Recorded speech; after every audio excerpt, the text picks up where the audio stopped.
Yo, what's going on, y'all? Your boy is back here with another update here. And actually, this is a follow-up on the Chevelle steering column. So I didn't get an opportunity to film the steering column because I was in such a rush, but I wanted to actually just follow up on it to let you guys see what the new tilt column, automatic shift tilt column looks like installed. Now, if you guys didn't see my previous video, what I got was a steering column from a gentleman who restores or who has restored a lot of these cars in the past, Chevelles, Camaros, things like that.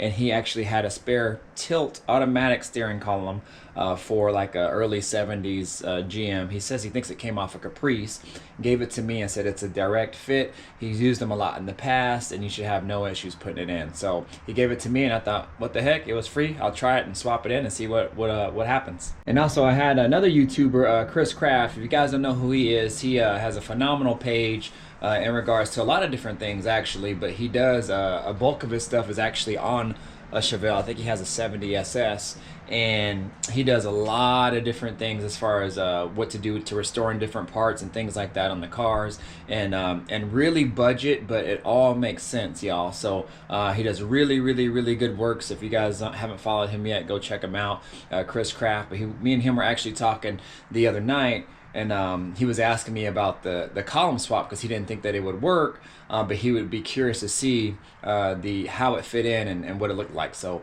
I'm going to do a follow-up video in regards to that and just flip the camera around so you guys can see what it looks like. So here she go, all installed. I'm actually filming through the windshield because I have no windshield right now. But as you can see, she is in there and fitting really good.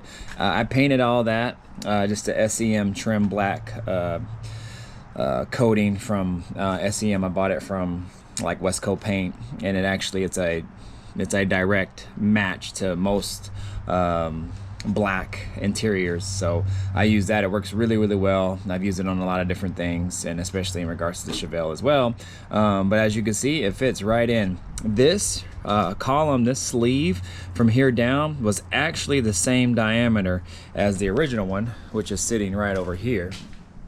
As well, so it was the same diameter and all. And also what I did too, I should probably start here, is this the original column that came out the car. What I did is I still had the steering wheel on it on top, and I just set it upside down, and I measured from here all the way down to the bottom in here. I'm not sure what that's called.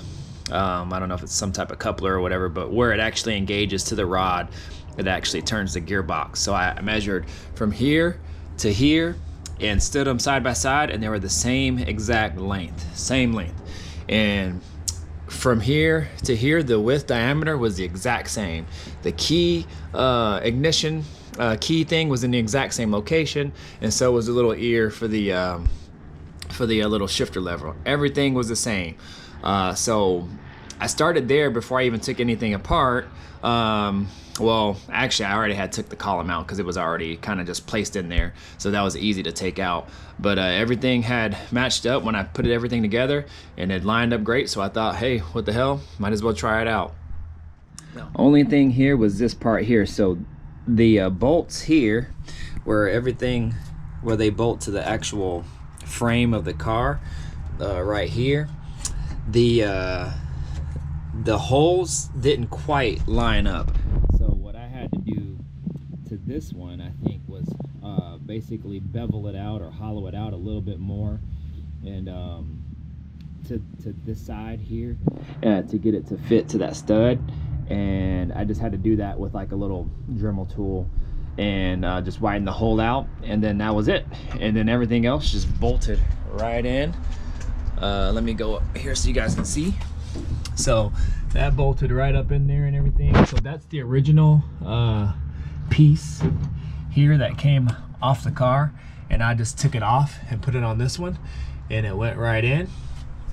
And yeah, y'all, she in there looking good. So I was talking about this here, if you guys can see here, I had to just bevel it actually this way, had to open up the hole this way and to make it work. But other than that, it fit right in there, y'all. So this is the old original steering wheel. So what I'm gonna do is I have an actual Billet Specialties wheel, I think it is, that I'm gonna put on, but not right now. But that's gonna be my nice steering wheel that's gonna go in there. And yeah, she tilts, y'all. So this is the tilt lever right here. I don't know if I can do it with one hand. Probably not. Probably ain't gonna let me. Yeah, but anyways, so that's the tilt lever. And yeah, she goes up and down pretty good. Here, let me see if I can do it, just so I can show you guys with one hand. Yeah, there you go. So it tilts up, tilts down. Yeah, y'all. So works pretty good, y'all. Works pretty damn good. And now let me take it to the front. Oh, one other thing. So this is the ear that the little shift lever hooks up to. I'm not too concerned about that. Some people who would like to shave them off, and actually there's a good video of Chris Craft on his page doing this, where he shaved it off and just used some body filler and Bondo or whatever just to kind of fill it in and then repaint it and all that. It's not a huge deal to me. I don't really care. You know, I just assume just leave it if I ever wanted to go back. I don't know. I probably would never go back to that, but I mean, I don't want to mess with it. So we'll just kind of see how it works out. But if I ever wanted to take it off, I'll just do it at that time, but not a big deal to me. And here is what it looks like from the front. So again, this bolted right in. There is a little indentation where the bolt has to go through, and I'll show you over here if you can see it. Yeah. So right there, it's kind of beveled in so that bolt can slide through and lock it in place. And it actually lined right up. So lined right up there and went down to the steering box, and that's pretty much it, y'all. I mean, it was a pretty straightforward deal. Like I said, the only issue I had was there's just this here, and just notching it out a little bit more, grinding it out so it would fit in there. But that's it, y'all. I mean, so if you're looking for a budget tilt steering column that you don't have to pay $500, $600, $1,000 for an original tilt Chevelle non-automatic column, from my understanding they're pretty spendy, even used. I mean, I don't really care. I'm not gonna pay $1,000 for a tilt column. I was just gonna assume just leave that one in there and just call it good. But since the guy was giving me this and said it would work and it would fit right in, why not? So, and another good thing is the ignition was still in it, and he still had the original key. And that one I didn't have the key for, so it was a win-win for me. All good, and so I just went with it.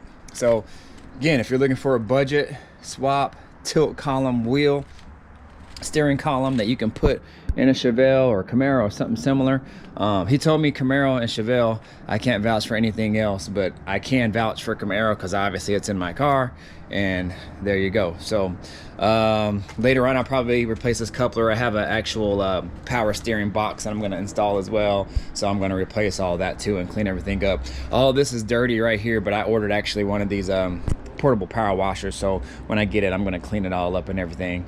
So but yeah, y'all, that is pretty much it. So I just wanted to kind of show you how it went and what it looks like, and there you go. So if you're ever looking for a budget deal, there you go. Pull one from like an early 70s GM, Caprice, I'm assuming, Impala, something like that has them in there, and just get one from the yard. You should be good to go. So anyways, I'll holla, and I'll talk to y'all later.